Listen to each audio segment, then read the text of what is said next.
Soccer Talk live on transfer deadline day. Absolutely delighted that you're joining us for this very special Pro Soccer Talk live on transfer deadline day. Joined as always by Nick Mandola in Buffalo, New York, Andy Edwards in Kansas City. I'm your host, Joe Prince Wright, over here in England in the thick of all the transfer activity. Gents, we're going to have a lot of fun today, rounding up these deadline day deals, answering your questions out there. Get your questions coming in the comments. And then we're going to talk about the USMNT moves as well. Been some big moves for those guys on deadline day and across the summer. And then we're going to dish out some grades as well for how Premier League clubs have fared, good and bad, over the summer. And there's been so much money spent, gents. It's been a record-shattering summer, the most money spent in the history of a summer window in the Premier League. And some clubs have just gone for it, haven't they, Nick? So it's kept us entertained all summer long. How are you, Nick? And what are your thoughts on deadline day so far? Oh, my thoughts are fleeting. They're fleeting, like James Garner going to Everton and saying he's excited to work with Frank Lampard. And my first thought being like, for how long? Yeah. Exactly. Andy, what about you, mate?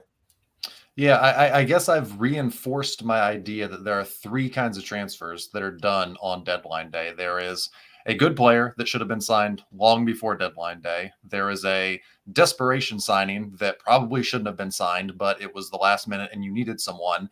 And then I think there's also the one good deadline day signing is a player that then becomes available because someone else made a signing that maybe they shouldn't have. And so you get an opportunity for one of those rare steals on deadline day. But it feels like deadline day, it's always teams paying more than they should, or it's a club looking to dump the wages of a player. And I think we saw a lot of both of those in the last couple of days leading up to today, and obviously today as well.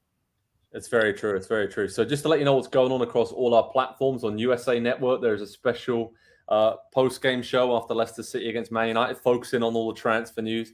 There is just under 30 minutes to go until deadline closes. You can watch on Peacock, our partners in the UK on Sky Sports News. You can stream that there. And obviously, send your questions in here for us, and we will answer all your questions on which players could be on the move very, very late in the window, the deals done so far, and everything else about which clubs have done the best business. So let's focus now on deadline day itself, gents. The big moves seem to be Aubameyang and Denis Zakaria to Chelsea. Anthony to Man United was confirmed. And Arthur Melo to Liverpool was a one we didn't expect, but one that probably Liverpool needed. And let's start with a question here. Mandike says, what's the latest about Chelsea's deadline signing? So, Nick, let's fill him in. Obviously, Aubameyang, we've seen him in London, kind of scrambling in and out of the taxi, trying to evade reporters. But he's coming into Chelsea from Barcelona, apparently a 2-year deal with an option of another year to link up with Thomas Tuchel. And Zakaria coming in on loan as well. I wouldn't say a panic buy, but just kind of a stopgap and a squad player to try and help Chelsea with some of the issues having in midfield. So what do you think about the latest deadline day business for Chelsea? Well, it kind of goes back to my Frank Lampard joke earlier. There are a lot of teams signing guys that I wonder if it's a show of faith in the manager or if it's one last desperation swing. Andy and I were talking a little bit off air. Aubameyang scored goals, right? 11 goals in 17 games for Barcelona last year, was brilliant against Real Madrid and in El Clasico. He's a big-time player, but what does it mean for your room? What does it mean for Thomas Tuchel? And how should we be viewing Chelsea right now, especially with a new owner there who wouldn't necessarily be bound to Thomas Tuchel? Yeah. That's what I want to know, because you ask me about Anthony, and I'd say, well, it's a guy who's signed by a manager for a long-term project. You asked me about Arthur Melo. We know that would be thumbs up, approved by Jurgen Klopp. But Zakaria is a terrific player. We've seen him for a bunch of years with Gladbach. I think he's been linked with every top 6 team over the last 3 years or so. Aubameyang, is this a move for now, or is this a guy in January who's going to be like, how do I get out of here? Andy, what are your thoughts on Chelsea's business late in the window? Yeah, we're 8 months removed from Pierre-Emerick Aubameyang's not so gracious exit from Arsenal. And it feels like everybody has forgotten just how quickly that went terrible. I mean, he he threatened to derail the entire season. I think in the end, it turned out to be good because they were able to move him on and then truly turn the team over to that young group of players. But if anybody that watched All or Nothing saw the way that he created that situation, drew it out over a long period of time, and really tanked that locker room, I look at Chelsea and I say, well, that's a team that's already threatening to maybe come apart 5 games into the season under a manager that might find himself under pressure here pretty soon. I don't know if that's the kind of figure, one, that to Nick's point, that I want to bring into the team. But I think, two, also, I sat here in this same chair, and I think you guys were in the same spot, different plants around me at the time. And when Arsenal brought him back, or when Arsenal were assigned him to the new contract, and said 3-year deal for a player at that point, that's not going to look great a year or 2 or 3, especially down the road. He didn't even last halfway through that contract, and now he's back on another 2-year deal at Chelsea. And I just wonder, are we about to be having the same exact Aubameyang experience, just at a different club in London? I don't know, though. I can see him scoring 15, 20 goals for Chelsea, the way they play, the way that they just need a finisher. I can see it happening. And the fact that Nick mentioned it there, Thomas Tuchel is essentially the guy that really ignited his career at Dortmund, wasn't it? He played so well for him, understands his system, and Chelsea have been crying out for just a poacher. They tried every other kind of combination up top, be it speed, strength, different formations, and I think they just figured out we just need a guy who can sniff out a goal, right? Sniff out a chance and put it in the back of the net. But yeah, I mean, Chelsea, they were linked to some other players. They got some questions coming in here about Edson Alvarez from Notorious. Edson Alvarez isn't going from Ajax. He wanted to go. Apparently, there were reports out of Holland that he was refusing to train, but Ajax sat down with him and said, look, it's too late in the window. The window had already shut in Holland, so we can get a replacement for you. But that's interesting, right, Nick? I mean, from an L3 perspective, Alvarez has been really, really solid, really consistent, Champions League, winning titles with Ajax. So that makes sense for Chelsea, and we're probably going to see him come to the Premier League. Obviously not this window, but in windows coming up. And it's a big few months for him in the World Cup as well to really announce himself as a star player. So what do you think about that potential move for him in the future? I like the chances of his price tag going up even more at a World Cup. Yeah. It seems to happen a lot with CONCACAF players, especially. Look, we don't know how Mexico is going to do, but I'm pretty confident he's going to be a key piece of whatever they do. So I think we saw that in a number of transfers, guys who were purchased because they might get a lot more expensive in a few months. And maybe that is a reflection of the World Cup. I saw also maybe that's one of the reasons that some transfers didn't happen. The comments about Cristiano Ronaldo, right, were that, well, it's just 13 more games until the World Cup. So for him, can he stomach just sitting? And then obviously all eyes are going to be on him in Qatar. So very interesting. I like the idea of Edson to Chelsea. I like the idea of him in a Premier League system with a coach who believes in him. And again, I'm beating the same drum, aren't I? Thomas Tuchel. I wish we had some. I wish we knew for sure that Todd Boehly was behind him, but maybe this Aubameyang transfer tells us just that. I bet Thomas wishes he knew that as well, Nick.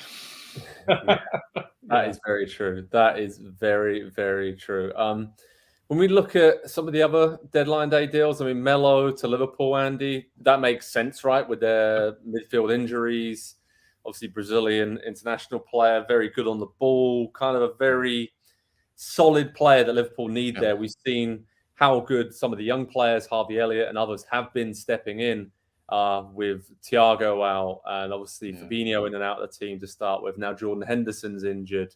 And then Oxlade-Chamberlain, Naby Keita. So many injuries for Jurgen Klopp to deal with there. Makes sense, doesn't it? And I don't know. I kind of like this move on multiple levels. Yeah, when Liverpool do injuries at one position, they really do injuries at one position. Remember center back a couple of years ago in January, everybody was out. They brought in multiple players. I think this will probably be fairly similar to that where, you know, he's not going to make a long-term massive impact on the club, but he is going to be someone that you can probably plug in this weekend, maybe as soon as if you need someone to give you a solid 60, 70 minutes to start a game and just be the bridge to when you start getting some of those guys back. Because, you know, all due respect to Melo, there is a difference in class of player from the players that you name that are injured that start in Liverpool's midfield to what he is. And I think if If that wasn't the case, he would be a much more regular starter at a higher level. But it's the right type of player to bring in. Seems to fit the profile of what Klopp wants. And like Nick said earlier, I'm sure he wouldn't have signed off on it, if he didn't believe that he could fit into that team. So it's just a nice job of getting, I think, in the depth that Liverpool are going to need over the course of the season. And maybe this is the only point of the season where they need it. That's fine, though. You've got what you need. Absolutely.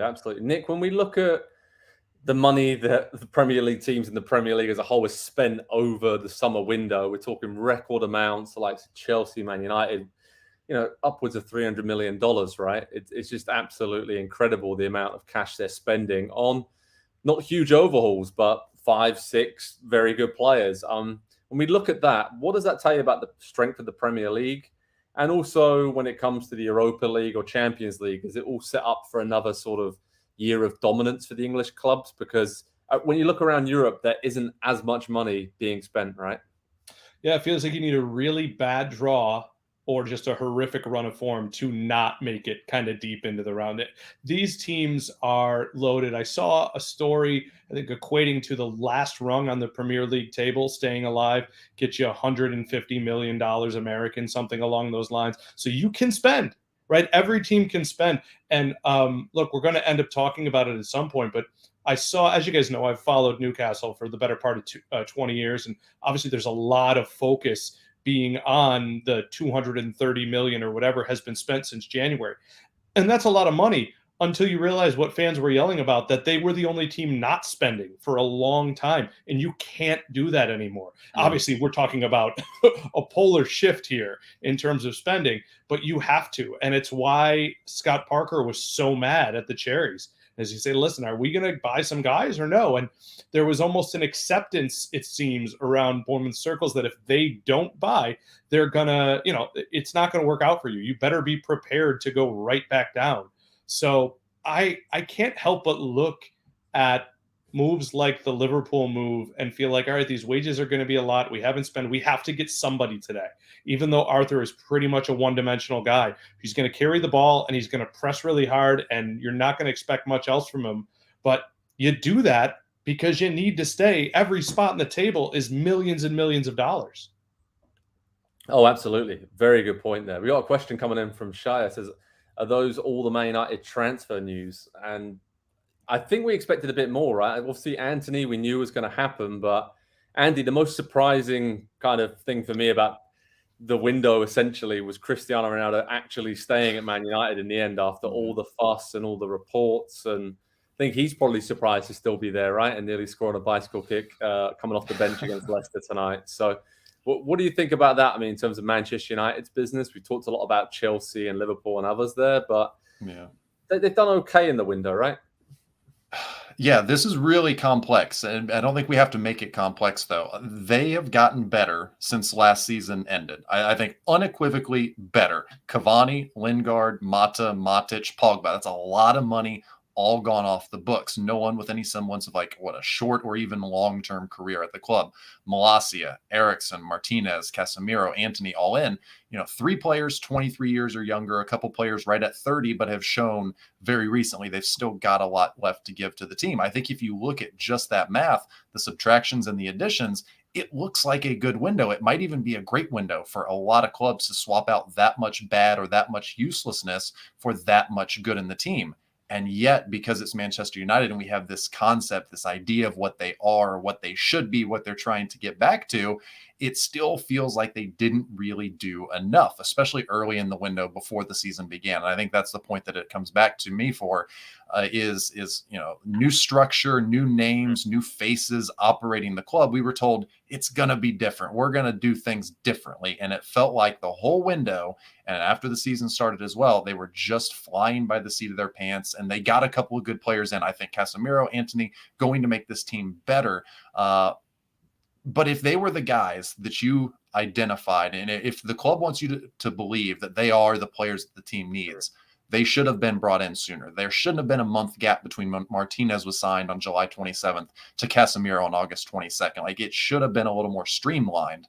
But at the same time, the team is better. And so trying to weigh those two things and judge how they did in the window, I think it makes it a little difficult. Yeah, 15 minutes to go in the transfer window, by the way, and that's it. It is shut, slam shut. Nick, I wanted to ask you, what's your big takeaway from deadline day overall as we wrap up the focus on the deals that have happened? I mean, is there anything that's really stuck out to you today? I'm looking forward to Nottingham Forest breaking into Nottingham and Forest for a year. I don't know how they're going to get all these guys on the field. It's absolutely bonkers. No, my big takeaway had to do honestly with what's on the field today. Manchester United spoke to me today.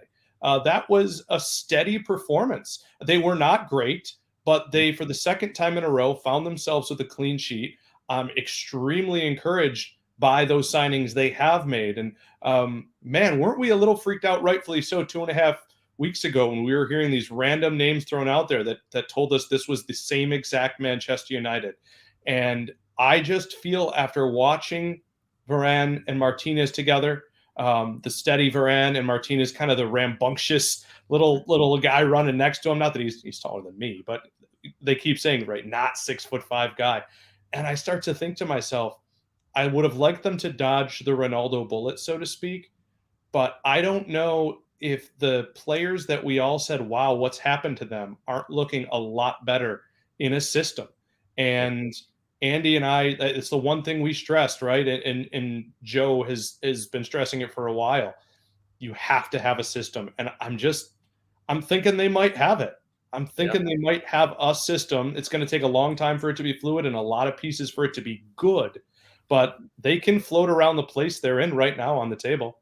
Yeah, that's very true. It's a good takeaway having a game on transfer deadline day as well, just to make things even busier for us. But yeah, head over to Pro Soccer Talk on NBCSports.com for all the latest news around the Premier League on deadline day, transfer news.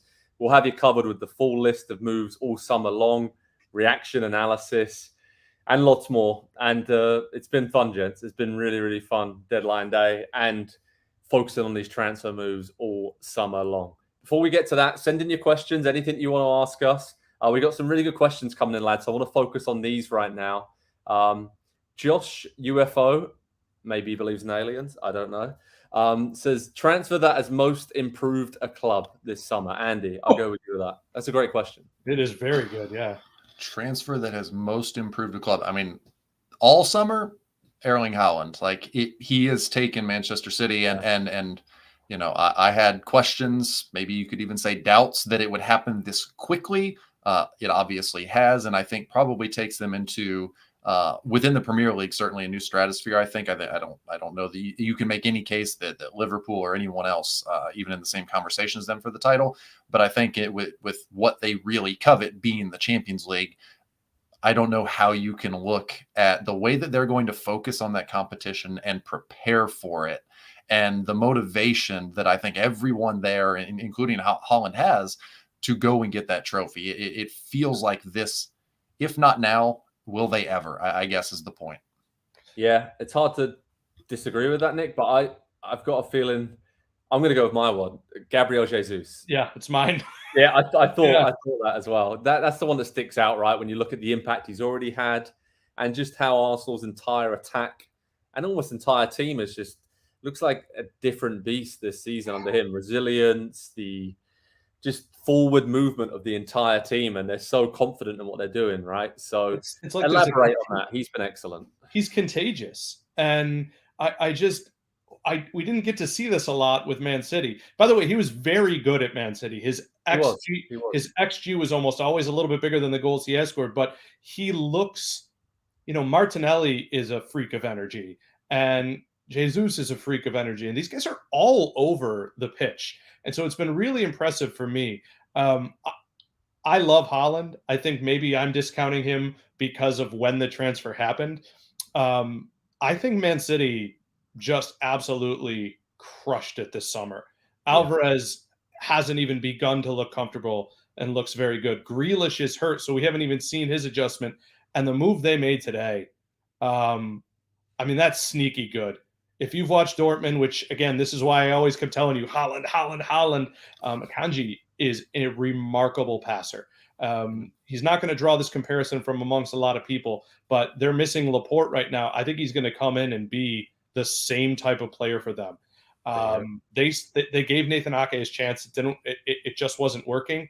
This guy I mean, that's a signing anybody could have made, apparently, but this is a big signing, I think. That's true. Let's get some more questions. Eric C says, will Newcastle get a late loan move? Obviously, they've been looking, it seems like, for some attacking players, right? Been linked with Christian Pulisic, Brozier. I know Gallagher's not an attacking player, but he is an attacking central midfielder. Not sure. Some of the reports are saying they're pretty much done for the day. So let's wait and see. That could change. Newcastle sprung a few surprises. But Nick, as our resident Newcastle expert, are you okay with their squad? Because yes, balance-wise, it looks pretty good. They've added, obviously, like I said, Nick Pope, Botman's come in, Target permanently. Defensively, and just the whole balance of the team, especially after the Alexander Isak signing, that was a cherry on top. And for me, I don't think they could have done much more in this window, right? I think every single Newcastle fan is happy to know that the deadline goes longer than the requested amount of time. I mean, we're really excited because after yesterday, the eighth minute of 5 minutes of stoppage time, Newcastle's transfer deadline clearly is going to end like 3 minutes after. So I like the team right now. They could really use a Christian Pulisic. They really could use. That's about the only thing I would add. I think they've got depth at the fullback positions. Right now, they're operating that team. People don't quite realize everyone they were missing. John Joe Shelby's out for months.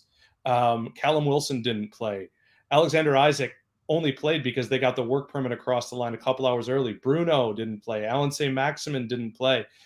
This team has the depth to go for a cup this year. I can't believe I'm saying it, but they really do. If they prioritize one of these cups, they're going to hang around for as long as they want to. Definitely. Less than 10 minutes to go in the transfer window. We've got a few comments coming in saying how long to go, how long to go. Don't worry, we've got it covered over at Pro Soccer Talk at NBCSports.com. All the latest deals and news that's happening is right up there. Andrew Coco says, busy day, boys. Definitely has been, Andrew. There's a lot of questions coming in here about Joseph Lee, what's going to happen to Hwang. Obviously, he's at Wolves. Looks like he might go to Leeds. There was a lot of interest there with Gakpo and others that Leeds were trying to get, but that's the latest on his situation. A really good question here from Seth Antonio Rodriguez. I want to finish on this one before we head to the next segment. We're going to dish out some grades on the business so far, but he says, I hope we, Chelsea, still go for Zaha. We need that creative and explosive winger that actually wants to be here. Andy Edwards, discuss. Pulisic, right? I get what the last little bit's about. I think if Pulisic was playing, I think he would very much want to be there. I think that's part of it. It doesn't seem like anybody is happy at Chelsea right now, and so it feels like maybe they're just a win or two from turning things around. Zaha, I actually really like that as a fit. I think the mentality and the directness that he plays with for a team that's kind of still lacking a true center forward, somebody that's going to provide you lots and lots of goals, can play off the wing, can play underneath in a lot of different ways. That would actually make a lot of sense. Why didn't they do that? Why didn't they make that a target? Because you're watching me process it in real time, and it sounds like the perfect fit. Like once it became clear that Lukaku was going to go and that Werner was going to go, and that there wasn't, another Haaland or another Nunez out there for Chelsea to have. I mean, you settle for Aubameyang. I think I would rather have. I know you'll pay a lot more for Zaha, obviously, but that would have been an interesting one. I have a lot of questions about that whole entire squad.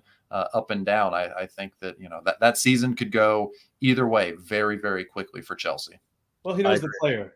Yeah, sorry, Joe. He knows the player. I think that's what happened with Aubameyang. Although, Joe, can you imagine Zaha on one side, Sterling on the other? Because Raheem Sterling has looked so good. Why is it all these guys are leaving the best team in the league and looking like they're unbridled all of a sudden?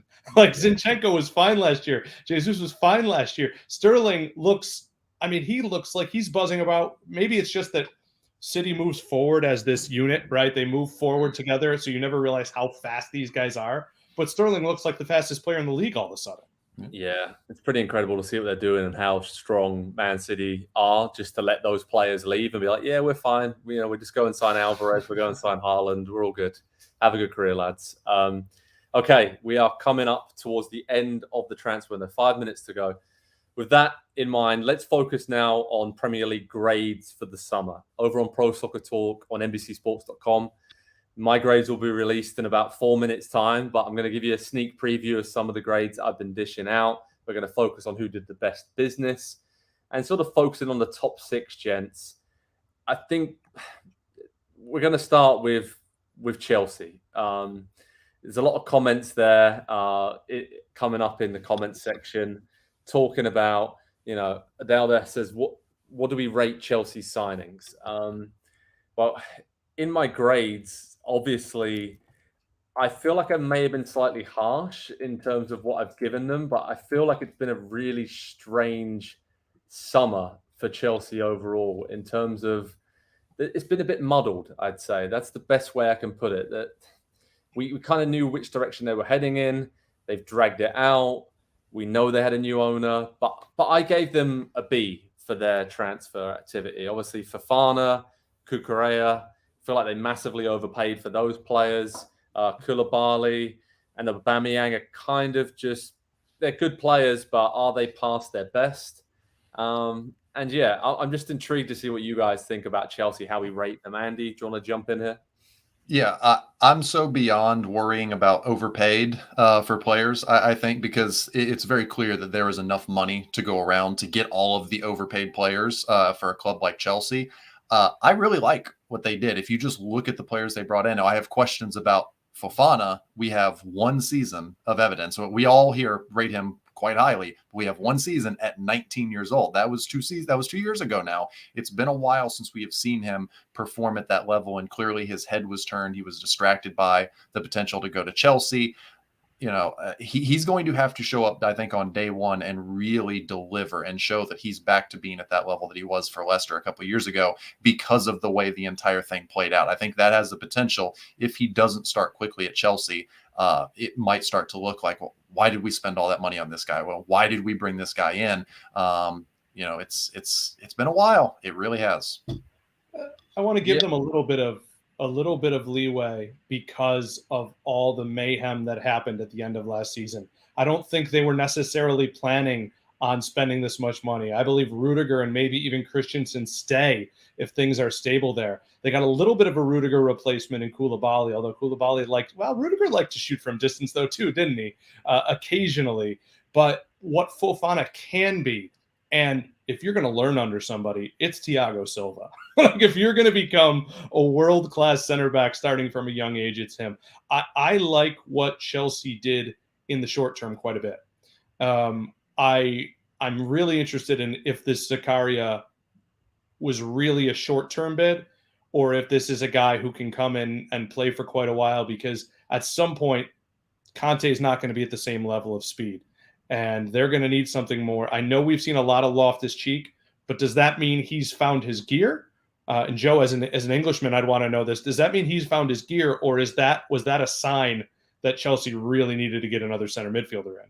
I think it was a sign. I think it's one of those situations where a manager plays a player who probably isn't going to play a lot and saying, look, this is a situation, I need some help here in this area. And Loftus-Cheek is a great player, but obviously he's been wedged in right wing back a few games. Yep. And it's just showing, I think, that Chelsea did need to strengthen in a few areas. And Thomas Tuchel is pretty adept at sending those messages out when he wants to. Pretty clever guy. We look at the other top 6 teams. I've kind of grouped Man City, Arsenal, and Tottenham all in the same area when it comes to my grades of having a very, very good transfer window. We've talked a lot about City and Arsenal with Gabriel Jesus in particular. Andy, as our resident Tottenham Hotspur expert, they started really well in the summer, right? Obviously, Perisic coming in, Richarlison, so many very just good squad players, you'd say, to strengthen their almost 12 to 17, right, on the bench. But you a bit not worried, but a little bit like kind of fizzled out a little bit this summer. Maybe there was other areas where they could have strengthened, or are you okay with the business Tottenham did? Because overall, excellent window, and those players are all bedded into the team now, aren't they? Basuma was another good signing as well, by the way. Yeah, I think the one disappointment for Spurs happened pretty early on in the window, and so I think a lot of Spurs fans have probably moved past that. It was not getting a true star at center back to bring in. They wanted Bastoni, and I think that would have been their number one option. When that didn't happen, they ended up, kind of settling for Longley, coming on loan from Barcelona. That's fine. I don't think he's appeared in a Premier League game yet, but I do think that it was all about the depth and building the squad that's going to be required for this season. You throw in Champions League and 6 highly competitive games in the group stage in a condensed period of time due to the World Cup coming up. A lot of players going to the World Cup, coming back, maybe going to be injured, maybe going to be completely destroyed physically. And by the time January rolls around, so there's a lot of questions that I think Conte has almost answered, I think, for the majority of the season so far by having the squad that he's got. So I'm not too worried about it. I'm not too worried about the kind of slow start on the field either. Drawing a couple of games against a couple of rivals from London. That's how they're going to play. Like if you're going to truly believe in and give a manager like Conte everything that he needs, then I think you have to do it wholeheartedly. I don't think you can continue to flip flop back and forth. And so until shown otherwise, I think it's going to be fine for Spurs. I really do. Okay, I'm going to chuck this question out to everyone watching. Who had the best transfer window this summer? Who had the worst transfer window this summer? There's a few contenders for that in the Premier League right now. Rounding up some of the other thoughts we had, obviously, you said Newcastle had a good window. I've kind of grouped Manchester United and Liverpool very similarly in terms of the business they did. I think, obviously, Liverpool getting in Nunez early was excellent. Getting in Melo is just kind of a bit of a stopgap. And Jurgen Klopp's even said it himself, right, Nick? He said, I would have liked the owners to be, he said, if it was me, I would have been a bit more aggressive in the transfer market. And they spent a lot of money on Nunez, obviously lost Sadio Mane. That was a direct replacement for him there. Would you agree with that assessment? Liverpool, Man United, they're kind of both did okay, but could have been better. Yeah, definitely could have been better. Definitely could have been better. I know that the Manchester United got hung up for maybe a bit too long on Frankie de Jong. Especially, I don't know if Casemiro was an opportunity for them for a while, but if he was, I think you just say, all right, we'll take that guy. There was a moment where I didn't quite realize this guy is chiseled out of stone. He comes from the Ronaldo school. I saw him putting his shirt on today, and I got terrified when they were putting him into the game. He hasn't even started yet for them. The Liverpool thing, again, what Jurgen Klopp did well in allowing Mane to leave, not that he had a ton of a choice in, is that he is taking these players who were mainstays and realized when the end of the road has come. Yeah. And I just think he's got a couple old guys in there right now that he has to have in there. And I know Henderson's not super old, but with Henderson and Milner, you're kind of like, maybe could the transition have been made a little bit earlier than now? But they also couldn't have planned on Fabinho's injury, Thiago Alcantara's injury, what's happened with Keita. I think it's really hard when you've recaptured the spirit of a legendary club to then take some of these players and say, yeah, but if we want to keep going forward, we got to say goodbye to you. And I think he's really struggled with that. He has not had to do that yet. Well, talking about saying goodbye, we say goodbye to the summer window. It's done. While we've been chatting here, it's fully shut. It's over. Of course, we're going to see a few deals trickle through while we're chatting away here in the next 20, 30 minutes and probably into the night as well later on. But over on Pro Soccer Talk on NBCSports.com, we'll keep you updated with all the latest news. We'll have a full list of all the transfer deals, not just on deadline day, but throughout the summer. And my grades are out there now for everyone to read. And as you can see, when it comes to teams who've done sneaky good business, I want to discuss that, gents. There are some clubs that really stand out for me in terms of, like they've done good deals and maybe they're not getting talked about. I think West Ham United have done good business, maybe later in the window, but they have brought in the likes of Paqueta coming in, Skamaka up top. Agard, when he comes back, I think is a really, really good addition. Leeds United, we talked about Tyler Adams and Aronson, but just throughout their team, Sinistera, and obviously just some really good solid players that Jesse Marsch knows really well from his previous clubs with Christensen and Mark Rocker coming in as well. And then I want to single out Fulham for praise because in the past we've been pretty harsh on them, as have most people with their transfer window. Activity and maybe a lot of activity and too much in the past, but Andres Pereira's come in, Palhinha, Bernd Leno, and then they've added on transfer deadline day. Carlos Vinicius has come in, Willian, and then you've got the likes of Issa Diop as well as coming throughout. So really strong window for Fulham. And my team, Southampton, have just signed a fourth player on deadline day, Duj Kaleta-Kar, the Croatian centre-back from Marseille. Very decent signing, I'd say, for Southampton. A couple of Man City youngsters. And then a Swiss Army knife in Maitland-Niles who can play midfield, centre-back, full-back, wherever you need them to play. So I think some teams there done some good, sneaky good business. Nick, anybody else standing out there for you in terms of good business they've done? I like West Ham. I know you mentioned them, but I like them quite a bit. Paqueta is an amazing signing. I hope I'm saying that right. But just a absolutely wonderful player, a regular for Brazil. And along Otilo, who they got from PSG, they're just bringing in guys with real there's belief. These guys, or at least their agents, believe in the West Ham project. I think that should say an awful lot about David Moyes. I actually like quite a bit what Forest has done as well. I think they're just trying to survive this year. But once assuming they do, they have enough pieces there to be very good next year or in the second half of this year. I really think I've been really impressed for a long time. Haven't we been hearing about Morgan Gibbs-White? And you're always wondering, what's the hype? Well, his first game going more than 60 minutes for them, I was extremely impressed with him. Oh, absolutely. Andy, when we look at some of the teams that maybe had poor summers and poor transfer windows, you can't help but look at Leicester City, right, with the financial restraints that they had there that Brendan Rodgers has been talking about today. Obviously losing Kasper Schmeichel, losing Wesley Fofana, not really bringing in anybody of note. I know they brought in a new centre-back to replace Fofana on deadline day, but it's difficult for Leicester. And I'm looking around the league and Everton and Wolves as well. I think their signings have just been okay, but haven't really addressed their needs.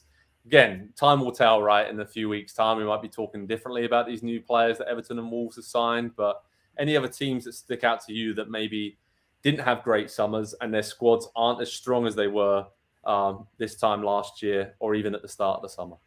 Yeah, no, I think you picked the right one there to begin with, Joe. Leicester. I mean, last summer, this time, I think we were kind of hailing what they had done. They brought in Daka, they brought in Soumare, and they just didn't play last year. And I think at some point we need to realize, players can be signed for big money, big names, whatever they've done before. If they show up to a new club and they don't play, it's because there's a reason for it. There's something happening every single day in training, and we need to be ready to kind of move on, at least mentally, from some of these players versus thinking, well, Kelechi Iheanacho, this is certainly the year at Leicester City that he's going to break out. It's probably never going to happen. And so if they missed last summer the way that they went and spent money, and they had no money to spend this summer, that's effectively 2 straight years without like an impactful key good signing at the club for a club that was already had a squad that was on the more veteran side. We talk about Chelsea and how potentially, there's a pathway for that going bad this season. I look at Leicester and I don't see how this turns around under Brendan Rodgers, at least. Like, he is the motivator and the person who really picks the players up and gets them to perform for him. At what point are they no longer listening to him? And when they're no longer listening to him, like, it might be done. Yeah. Joe, is he going to open up an envelope and the envelope's going to say who's going to let him down? The guys who didn't transfer in here. Like, that's I really worry about them. I also think I pointed at the screen like I wanted to high five Andy. I think Brendan Rodgers is a pretty good manager. I think there are guys there who can play who we're not seeing the best of. I'd love to see some more of Daka. I know it's hard to take Jamie Vardy out, but Iheanacho has had some moments for that club in the past. And, you've got Ndidi playing at center back, and I know he's done that in the past, but that can't be the solution.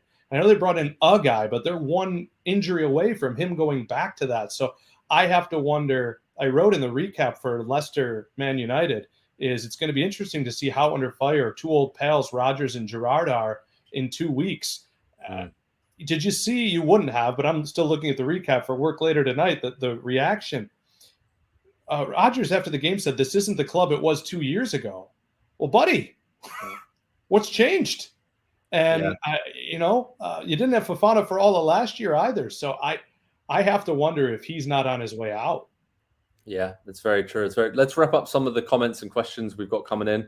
Ulysses says Brighton getting Billy Gilmore, I feel, could be a really good move, but really good signing for Graham Potter's squad. What do we think about that move? Dan James is heading to Fulham as well. We've got some love for Purvis going to Brighton as well, a left back. So some interesting comments about Christian Pulisic there, saying I think Pulisic is overrated. So maybe we'll address that in the next segment. But let's go back to that comment about Billy Gilmore, because he's a player we all like the look of.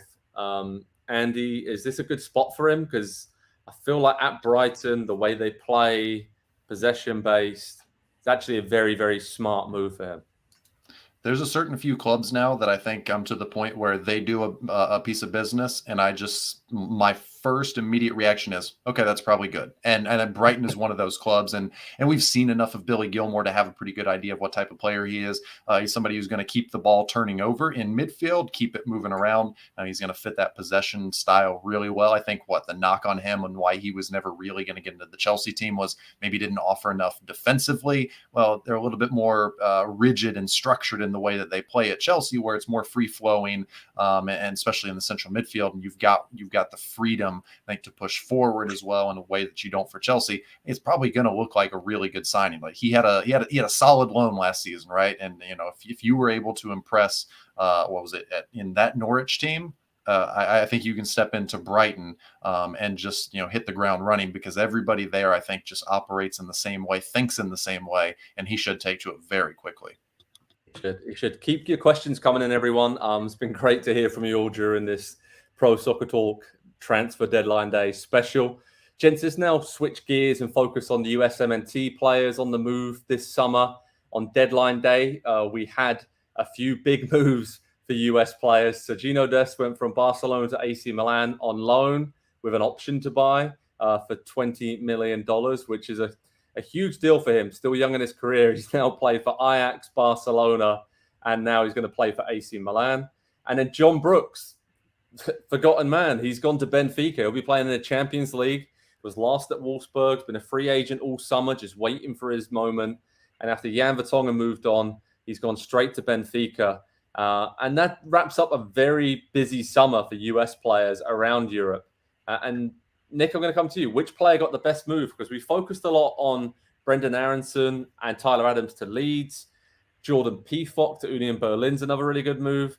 What's the best move for a US player this summer, in your opinion? Profile-wise, it's Brendan Aronson. Yep. It's very difficult, especially with the Premier League, for playing under Jesse Marsch. But it is Jordan Pefok. This guy, if you could have told him, hey, listen, you're going to go find a new club. You need to impress. You're going to have instant chemistry with your strike partner. And him and Geraldo Becker have looked incredible together. And it's showing something.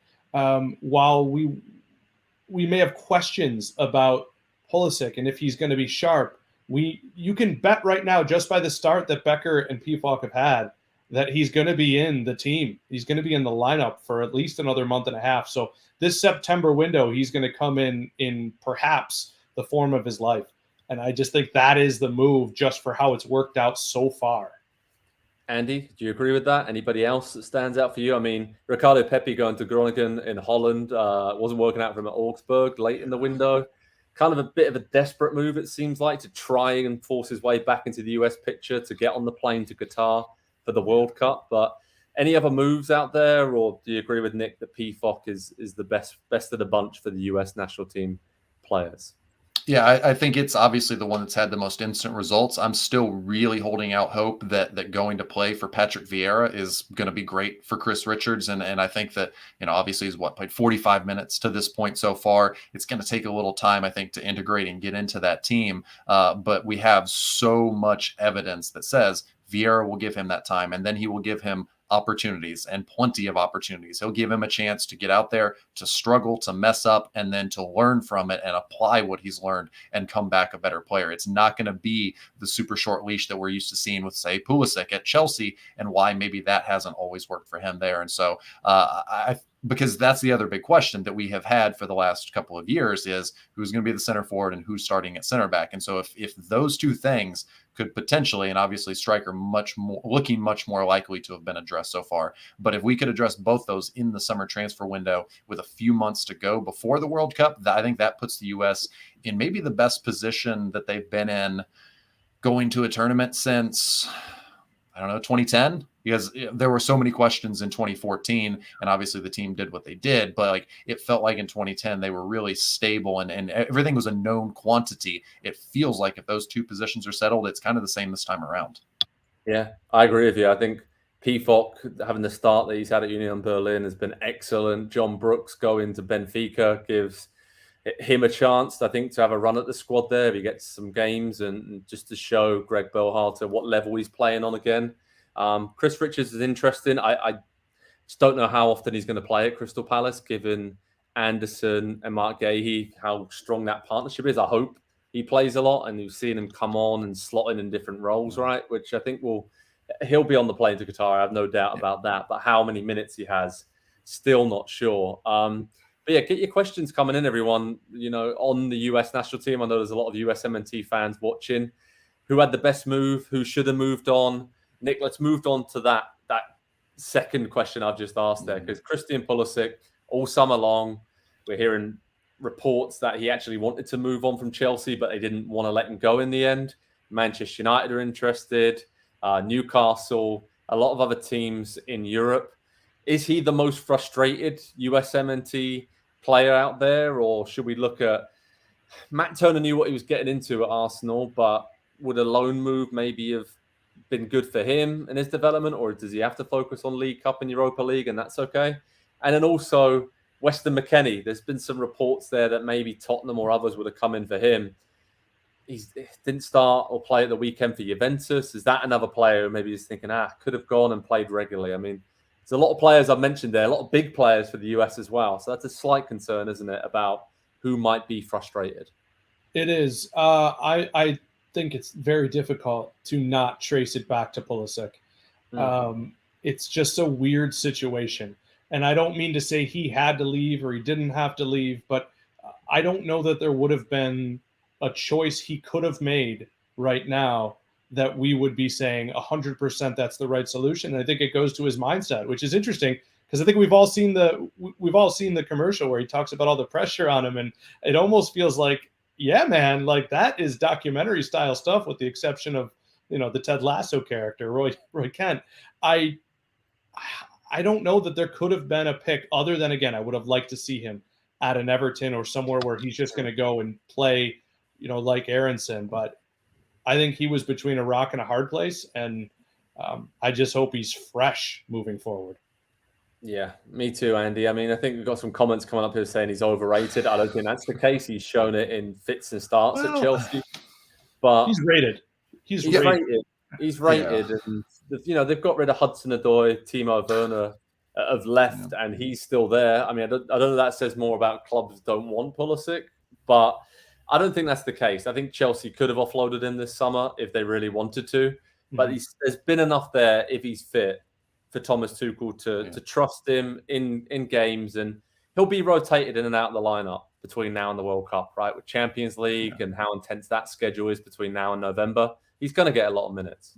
I hope so. And like it's the exact same situation as we're talking about with the national team. He's going to be given a handful of opportunities to impress, and he has to take those opportunities. Like we're talking about the World Cup, you're going to have 3 games max, maybe, and you've got to impress in those 3 games. So like it's not asking anything, unrealistic to say, okay, you might get 5, 6, 7, 8 starts, in all competitions between now and the World Cup. Really make something of those and push yourself more into the first team. That is very much within the realm of possibilities because we've seen it multiple times at Chelsea before under multiple different managers. Yeah, I agree with that. Let's fingers crossed that Pulisic stays injury free, and this looks like for right now the best decision. And if he doesn't have many minutes between now and the World Cup, then he can move on elsewhere in January, right? And then he's in a pretty strong position to move on permanently because then he'll have, 18 months left on his contract at Chelsea then. So all of a sudden his transfer fee drops quite considerably as well. So that's something to keep an eye on. When we wrap up and put a nice bow on this, Nick, how would we sum up this summer for USMNT players moving transfer-wise? Because I think this has almost been one of the best ever when you look at guys coming to the Premier League, some of the big moves around the Bundesliga and elsewhere, Serie A for Sergio Dest. I mean, pretty great summer, all things considered, for USA players. There's a legitimate chance that a Premier League starter or a Premier League player could miss a World Cup squad.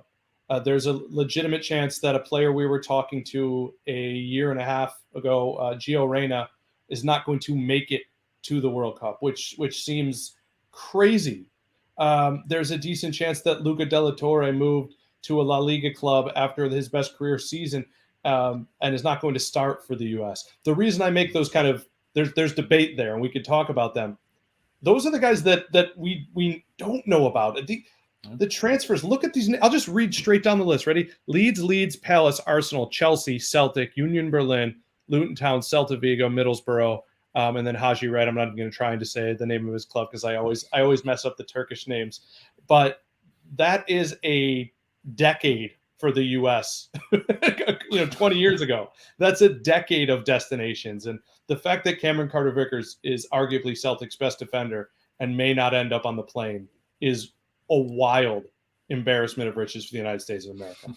Brilliant summer. I can't really remember a transfer window like this for the US players in terms of the size of clubs they're going to, Champions League, and just dominant clubs all around Europe seem to have a sprinkling of US players, and that is great news ahead of the World Cup. So remember, ahead of the World Cup, over on Pro Soccer Talk on NBCSports.com, we'll keep you updated of all the latest USMNT news. We'll have Nick's player pool rankings from across the world where all these US players are playing.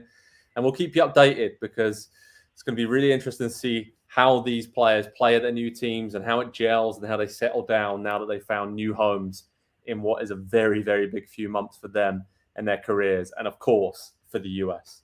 Before we focus on what's coming up in the Premier League this weekend, just to update you, there's still some news floating around out there. Pierre-Emerick Aubameyang, according to Fabrizio Romano, is at Chelsea. We knew that. He's just signed his contract, and we're waiting now for the official statement. So it's going to come very, very soon, we believe. So let's just wait and see. Hector Bellerin has re-signed for Barcelona. So that's interesting as well. After terminating his contract with Arsenal, Barcelona just keeps signing new players, right? Like it's going out of business, not like they're going out of business, but that's a discussion for another day. And in terms of just some other deals that are going on, Dan James, his medical at Fulham, there's just a lot going on. So we'll keep you updated throughout the final minutes of this live Q&A and at Pro Soccer Talk at NBCSports.com. Douglas Luiz is staying put.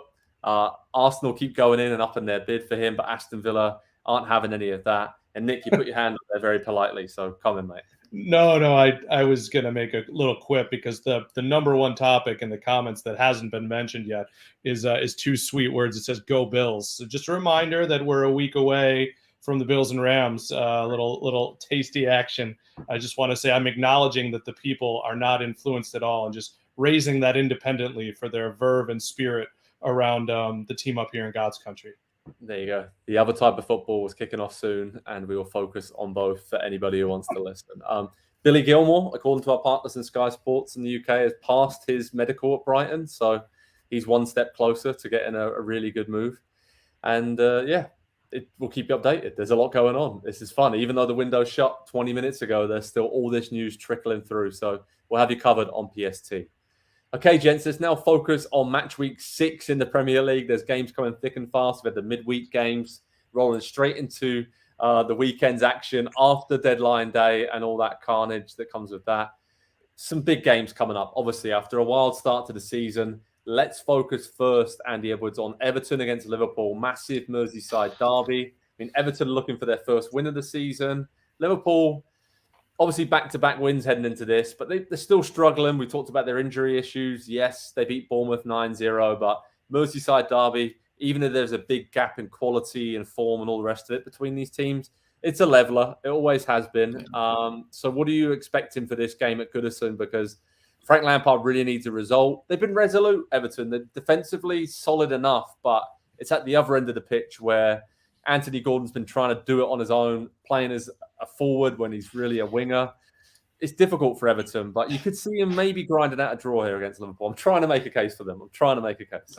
Anthony Gordon trying to do everything on one end of the field is certainly, an approach to attacking that you can take. I don't know that I would recommend it. Yeah, I mean, on paper, there is no contest here. And yet I can't look past the fact that this is an increasingly desperate Everton team. Liverpool have had a couple of victories that have kind of, righted the ship and at least, answered some of the questions that were asked in those first 3 games where they were winless. And I just wonder if this team is ever going to respond and truly respond for Frank Lampard and play for him. What better opportunity is there than this fixture right here? You get Liverpool with a lot of injuries at the moment. You get, it's weekend, midweek, weekend. Once you throw that in there, that is a variable that almost no team in the world can prepare for 100% of the time. Manchester City, yes. Liverpool, when they've got everybody healthy, yeah, I believe Klopp can do it, but they don't have that right now. And so I look at this. I found it very difficult to not predict a draw when Nick was asking for our predictions for the weekend's games. It'll be close. It's going to be a lot closer than you think it is. It won't make any sense, but I think in the end, the quality for Liverpool, whether it's Salah, whether it's Firmino, who looks to be coming back into a decent little patch for him, that could be a very interesting storyline for this Liverpool team because, as losing Mane, I think was a lot bigger blow than anybody expected it would be. And I think it was a shock to people inside the club as well once the season started. And if Firmino is ready to come back into that team and contribute regularly, I think that answers a lot of questions that we have about this Liverpool team. Yeah, I think I went for a draw as well when Nick was asking for our picks. But Nick, do you think the same? This is going to be tougher for Liverpool than it seems. No, you're going all out with Liverpool? We tried.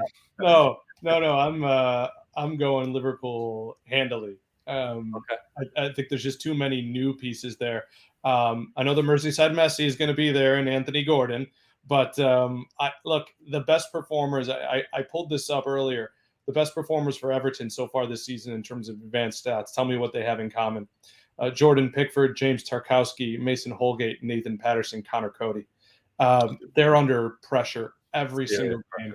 And after what went on and leaving it late against Newcastle, I think this may be an early and often situation. Not quite, 5, 6, 7 goals, but I think a comfortable win for Liverpool.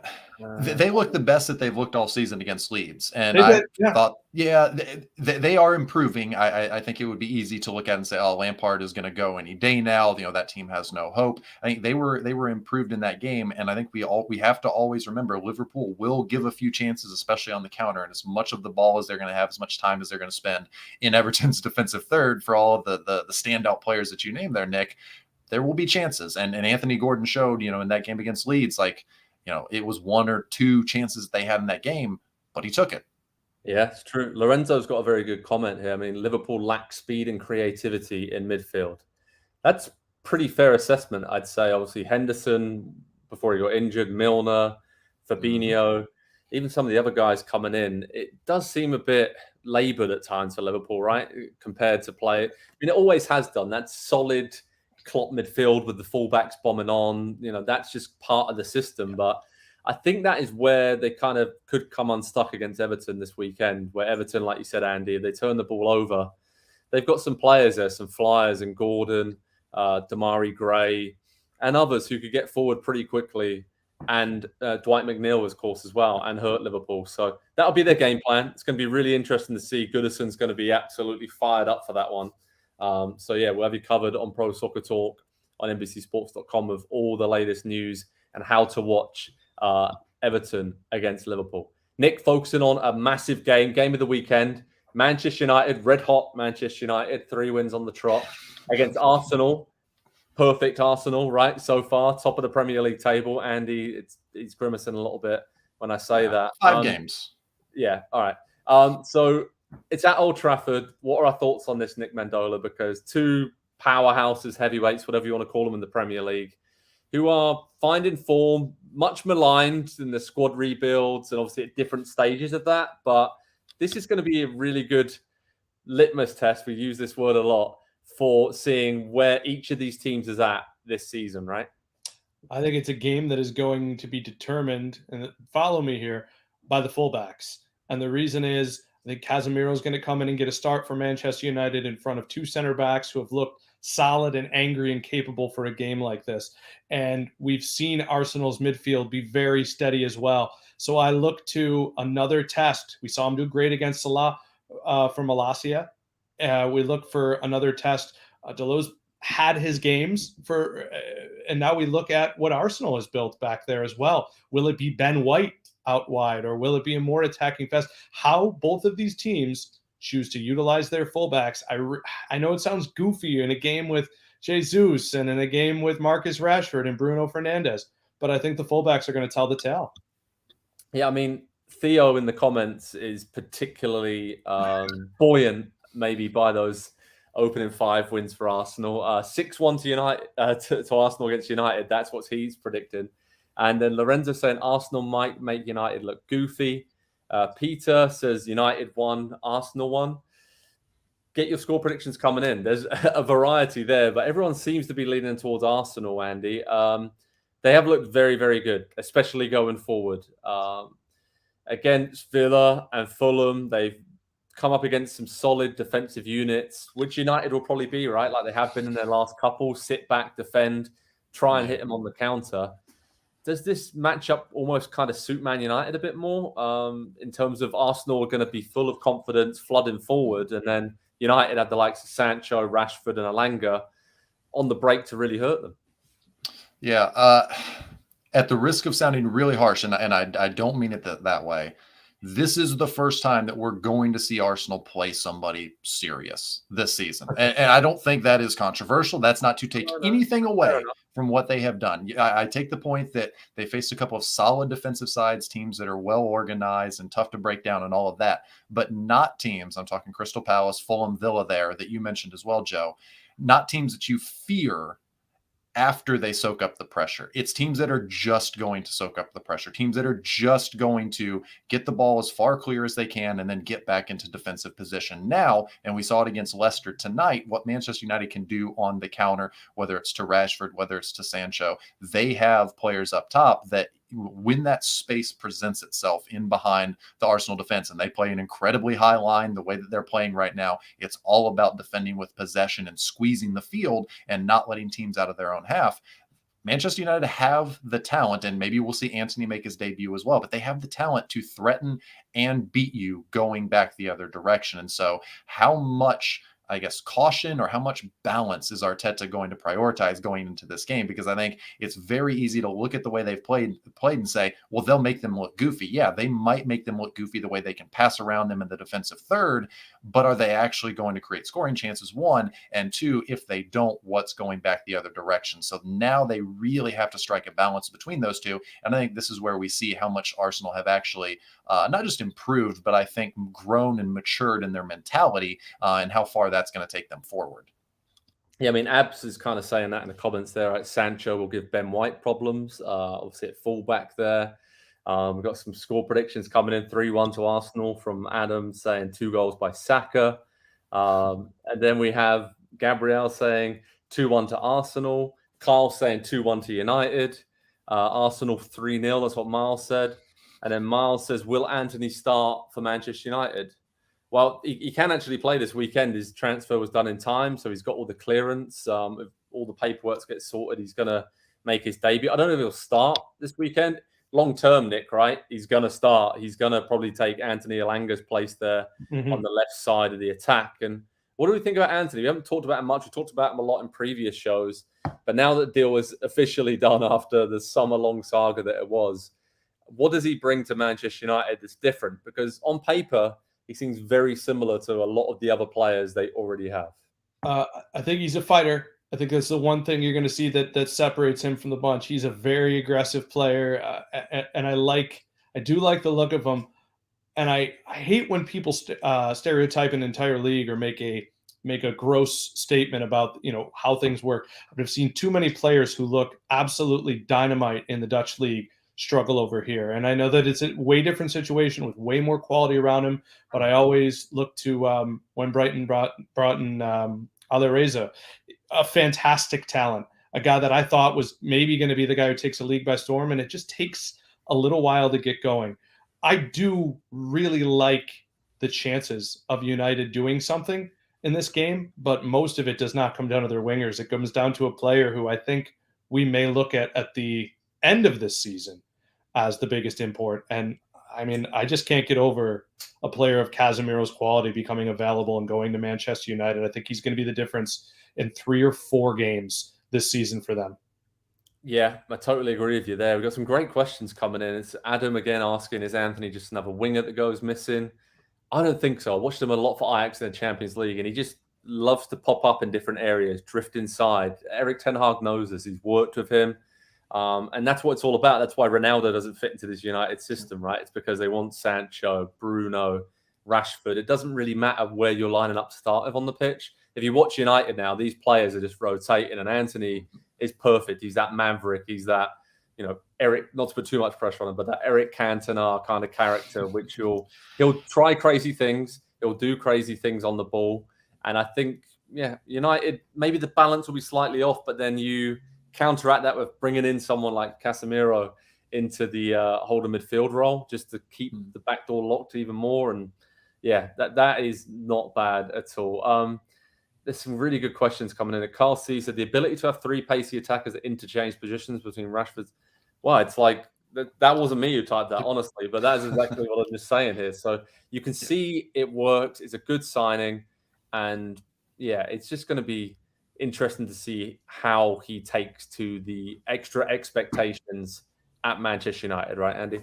Yeah, I think a player like that is the right approach. If there is not a traditional center forward that's out there to be had, a player that you've identified and would fit the way that Ten Hag wants to play and is financially attainable and all those things, I do think the best approach is, well, don't just sign any forward that you can get that's not going to fit in with those players, because that's not good for that individual, but it's not good for Rashford. It's not good for Martial. It's not good for Sancho either. It's not going to help them maximize what they are. And so if that is going to be the approach, center forward-ish by committee, where those 3 are just very fluid. 4 players now that can essentially play kind of all 3 positions to a certain degree across that front line. That can be difficult to deal with. Like if you don't know, who's taking up what spaces, who's moving into a space, who's moving out of a space, that can give opposing defenses a lot of trouble. That's going to take time, I think, to drill in and to get to that point, especially against a team that has the quality and the start that Arsenal have had.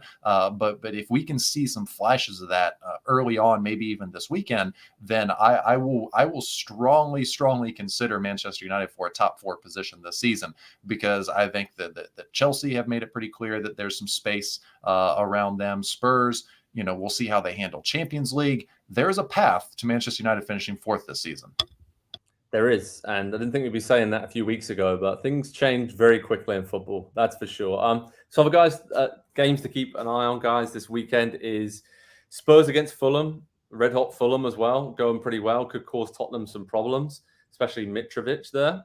Aston Villa against Man City, pretty desperate Aston Villa, fighting for Steven Gerrard. Let's see if they are. And we saw what Man City have done to Palace, and then Forest scoring 10 goals, of Erling Haaland scoring back-to-back hat-tricks, which was just incredible for him to set that new record for the most goals in the first 5 games in Premier League history. And Chelsea-West Ham, let's see how this new-look Chelsea team comes up against kind of a new-look West Ham as well, right? I mean, they've got so many new players now that are going to be in the system. Big London derby there. And it's going to be really, really interesting. So thanks everyone so much for your comments, your questions. Thanks for joining us on this very special Pro Soccer Talk live on Transfer Deadline Day. Head over to the site for information on all the deals that happened this summer. We'll keep you covered, the 3 lads you can see on the screen.